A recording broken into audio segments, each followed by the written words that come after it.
Hello and welcome to PGurus channel. I'm your host Sri Iyer. I hope you are subscribing to our channel. Today I'm joining Abhijit Iyer-Mitra on the forgotten Hindu genocide in Bhutan, or we should say the forgotten Hindu genocide of Bhutan. Abhijit, welcome to PGurus channel. Thanks for having me on, Sri, as usual. So can you tell our viewers a little bit more about this forgotten genocide? Yeah. So what happens is, so it's important to contextualize this. We keep hearing about all these nonsensical terms like gross national happiness, which is basically an attempt to, justify the king of Bhutan's incompetence by, coming up with skullduggery, effectively. And, it's been rated as one of the happiest countries and all of that. Well, you can all be happy if you end up ethnically cleansing your population. And what people don't seem to realize is, through the 90s, that is what Bhutan did. Between 1/5 to 1/6 of its population, the army under the king went around raping, killing people, instigating a full-on mass migration. And the worst thing is, just 6 years before it started, 1996 is when it started. Just 6 years before that, you had the Kashmir exodus, yes, which again the world ignored. And then this happens, and again the world ignores it. These aren't small numbers, you're looking at upwards of 100,000 people. Now, why did this happen? Now, remember, Bhutan is one of those incredibly poor countries that basically lives off the aid that it gets from the rest of the world. So what happens here is you have severe resource competition.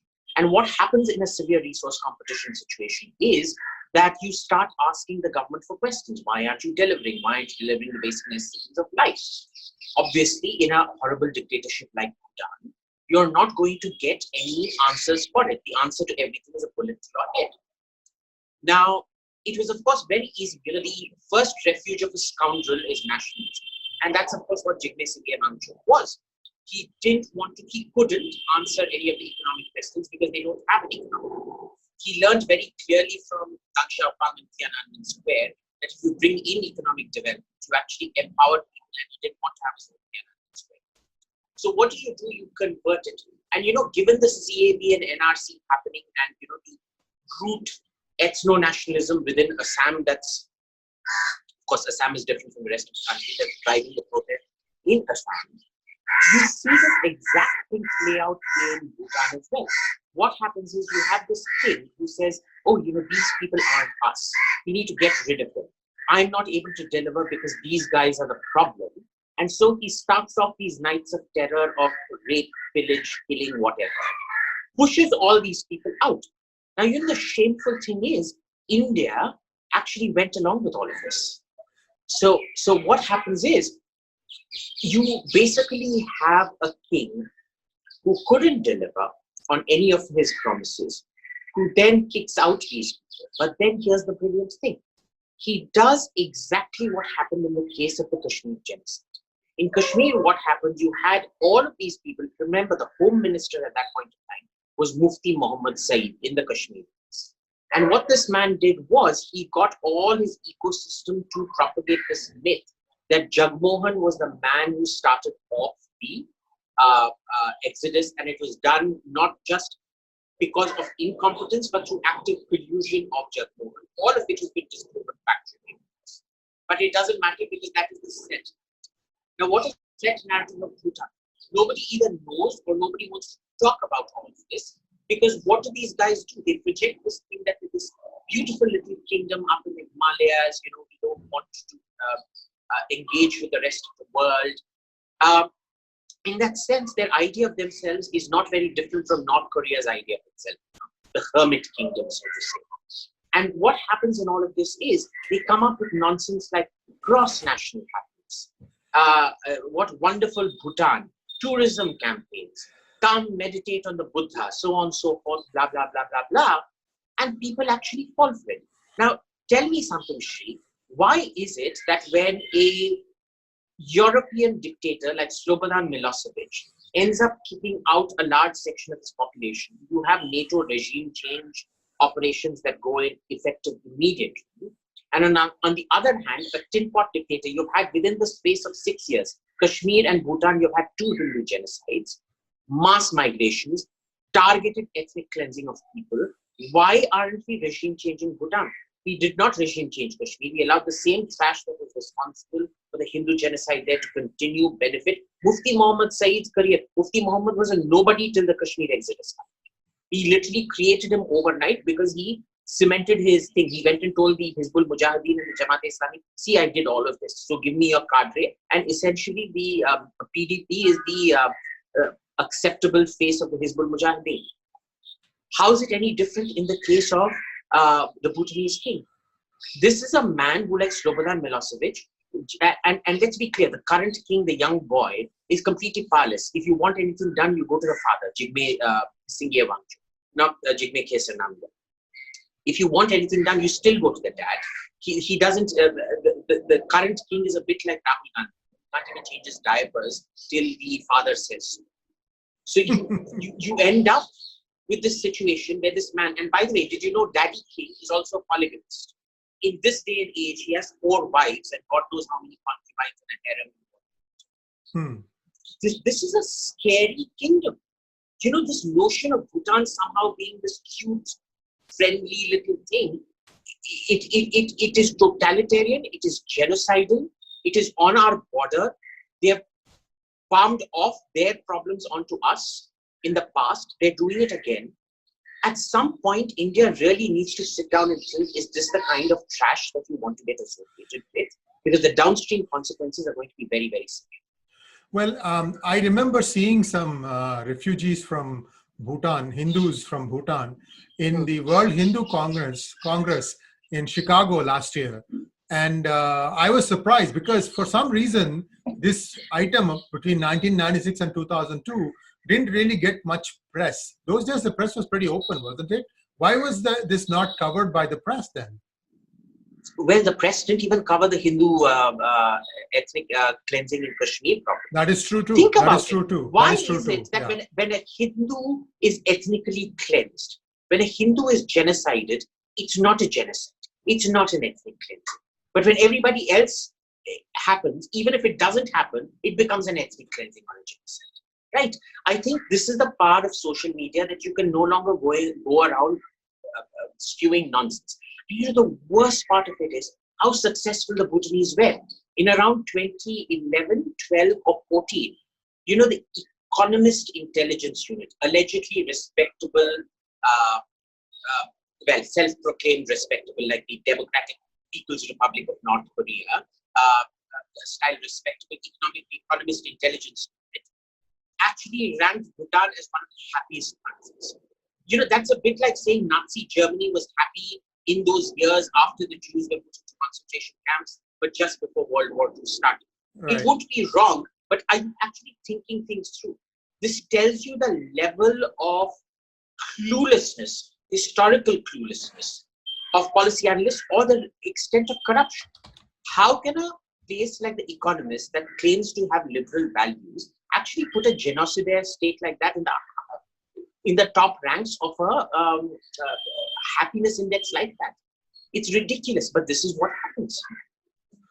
And viewers, there is a lot of information about the ethnic cleansing of Hindus in Bhutan on the web. You can read that.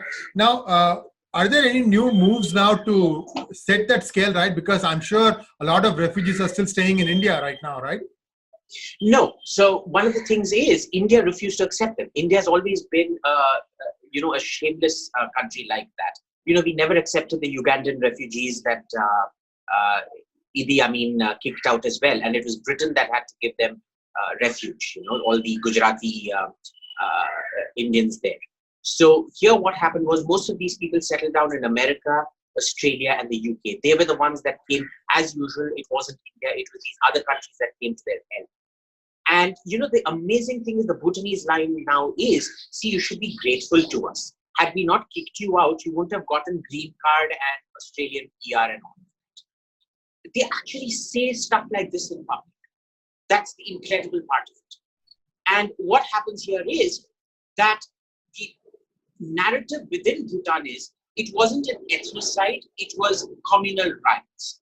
Well, if that's the case, that it was a communal riot, then why don't you let people come back now? There are no more communal riots now. Right? There's got to be the right of return to your home. No, they still don't let it. And the worst thing is, nobody will ever ask them. And Bhutan also shares its borders with China, right? Correct. And it's a border under severe threat. As you know, Doklam wasn't an intrusion into India. It was more of an intrusion into Bhutan. Right. And now we actually have satellites. It's going to come out. The piece is going to come out in the next, in a day or two, showing how deep they've gone, almost 12 kilometers into Bhutan. And Bhutan has steadily been ceding territory to the Chinese. Wow, that's not a good state of affairs. I know some tweets have been coming off and on. I have no sympathy for the Bhutanese. Well, it's like this. It's the famous salami tactic that the communist countries have always used. Take up a small slice at a time, and before you know, the entire thing has been consumed. Yeah, but that has always been China's tactic, right? They keep moving. They've tried this tactic with everyone. They tried this tactic even on the sea. Nobody thought it was possible in the high seas, except in the South China Sea. There's actually building little islands. Right. In that little creep, 10 inches, creep 10 inches, creep 10 inches salami tactics. Right. Well, now what is the way out for this Bhutanese problem? They are not going to take them back. I mean, I seriously doubt even if Bangladesh is going to take back all their refugees, even though their minister has made a big statement saying that give us the list and we'll take them back. That sounds like a statement that, full of hollow, but we don't know. Look, let's be realistic about it. At some point, we've got to address this in humanitarian terms. You can't just kick out people like that. The problem right now is that they're prone to high levels of crime because their residency status is uncertain. If this is the classic case of when you, like prohibition. Right? Alcohol prohibition. Right. As long as it's illegal, it enables crime. But when you bring it on board, when you legalize it, it leads to other social problems like drunk driving and things like that. But crime at least reduces, right? So these are things we have to have a pragmatic approach towards. I think some of them we can send back to Bangladesh, but I think we have to reconcile to the reality that at some point these people will have to be given citizenship or some kind of status like that to continue in India, because you can't just kick people out or just concentration camp them for no reason at all. Well, I mean, there is a reason, but you can't just keep people in detention indefinitely. That said, it depends on the global norm. All right, Australia has been doing this. Australia has this policy called where they don't reward illegal migrants. If you come there, you're automatically sent off to these camps on these surrounding islands like Christmas Island, Nauru, Samoa, and places like that, where have you. And you are basically not allowed to enter Australia. America is implementing that policy. So we'll have to see that with the global implementation of anti-immigration policies, how the legal norm changes. The problem is India has never been known to be a legal superpower. It's not a normative power. It's America and the white countries that set the norms, and then India can follow through. If that happens, we may be able to send some of them back to Bangladesh. Right? With the Bhutanese, unfortunately, nothing's going to happen because everybody is under this delusion of a genocidal, crazy king, almost as bad as any North Korean dictator, being this sweet little, Buddhist monk who sits and meditates all day and talks about peace and love and the Buddha's radiance and money, pay me home and all that nonsense. While he goes around slitting, raping, slitting throats, killing people, raping people, and so on and so forth. There's nothing we can do about this. I don't think there's anything we even want to do about this. That's the real problem. Well, the whole population, the entire population of Bhutan is only 750,000, 760,000 or something like that. So, and imagine getting rid of a fifth to a sixth of your population. That's right. It's one of the biggest percentage-wise. It's probably one of the biggest genocides in human history. Right. No, hold on. It's actually a bigger number because 763,000 is today's population. Yeah. Even if you assume 2% backwards, right? In 1996, 20 years ago, it probably was 30-35% maybe. Well, quite possibly. I haven't done the historical figures there. But it's something we really need to sit and introspect about. It seems like India is the place for everybody. It's like this huge mass where people can just come in, pitch tents, and then suddenly consider themselves as being Indian. The local district officer has to be bribed. He gives you a registration, ration card, voter's card, everything, and he also tells you sternly, you shall only vote for the party I tell you to. And he collects the money from the local politician. Bidding war starts. Whichever gives more takes that. So it's a really sad state of affairs. Which is why we need to go back to the statement that the foreign ministry issued, that every country has the right to enumerate and validate every citizen. Mm-hmm. And you know why? Because the taxes that are collected are meant to be spent on citizens, not from every altu faltu coming in from every altu faltu country, right? It destroys your social services, what little you have. It destroys it when you keep getting wave upon wave of immigrants. It has to be done, not enumerating your citizenry, not validating your citizenry, ultimately only downgrades their own benefits. Basically, NRC and CAB are pro-people measures. They are pro-Indian citizen measures. All right. If you're an Indian citizen, you can't have any issue. If you have an issue with it, then it's not based on either facts or logic. It's basically either emotion or agenda. One last thought before we sign off today. If you look at the remaining Hindu population in Bangladesh, it is more or less centered around Chittagong area, which is the eastern side of Bangladesh towards the border. In other words, you can actually slice the thing straight down and say, okay, this part is all India because they are mostly Hindus there, and whoever else is there, you do a population exchange of some sort. So the rest of the Bangladesh Hindus can move there, and they merge that with India. Maybe we can call it even Stevens. At least you get something out of it. Otherwise, this thing is going to keep on going, and then India needs to really seal its borders across Bangladesh. That's a very, very porous border. Look, the sealing of the borders has been made possible because of the exchange of enclaves and the ongoing electrification program. So one of the things that people don't realize was that, the anti-cow enforcement, the anti-beef legislation had always been in the books. It was just never implemented. The implementation of it meant, because, a lot of the cow smuggling networks were also the people smuggling networks. Yes. You'd export cattle and you'd import people coming in. Right. So that is slowly, look, it is a porous border. You can never have a 100% seal on it. But the point is that we've done a lot to seal the border. And the funny thing is, if you keep reading this ridiculous articles about how there's been no illegal migration from Bangladesh, it's all a figment of your imagination. They have a much higher human development index. Why would they want to come here? Ask yourself this. The fence was built by the Congress party. It was completed during the Congress party rule. So what did the Congress party do? Did it waste thousands upon thousands of crores of Indian money and treasure on a useless border wall? Or was there a real threat? Both can't be true. Either Manmohan Singh has to be pilloried for incompetence and wasting money, or you have to accept the fact that there was an illegal migration problem. I mean, it wasn't built to keep the butterflies out. Yes, absolutely. And let's hope that, this thing settles down quickly, because I have a feeling that everything that this government does, they are going to foment this kind of trouble. It's almost like a planned maneuver, because it starts somewhere and then pretty much the same script is playing itself out in various campuses. So, blame WhatsApp for it, whatever you want. But I think this thing needs to be nipped in the bud. I don't think India can go internet free for a day. That is impossible. But it is possible to make sure that intelligence must be telling them what's going on. Maybe they are just saying, okay, let them set off steam, because there is maybe bigger legislation coming down the pipeline. Who knows? But thank you very much, Abhijit. And thank you very much all the crows that wanted to have their say in too.